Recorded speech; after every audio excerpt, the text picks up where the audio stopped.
Pauwi na nga ako nang may biglang pumasok na booking. Pagkakita ko, uy, 3 digits at tawid kalsada lang. Kaya inaccept ko agad, baka i-accept pa ng iba.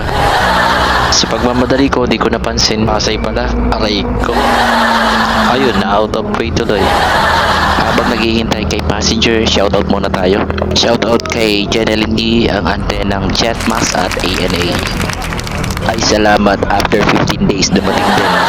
Grabe, tinutuan na ako ng ugat kakantay.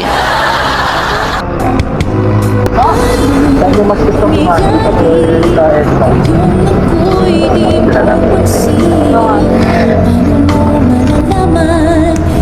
Oops, may nalimutan pa yata.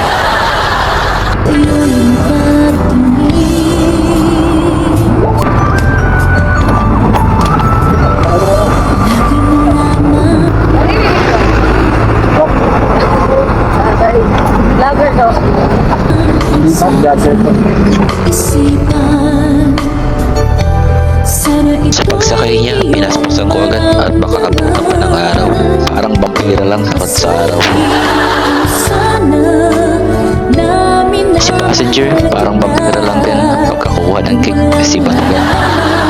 O ano pang hinihantay nyo? Tapos na po. Ito nga pala si Kuya A. Nagsasabi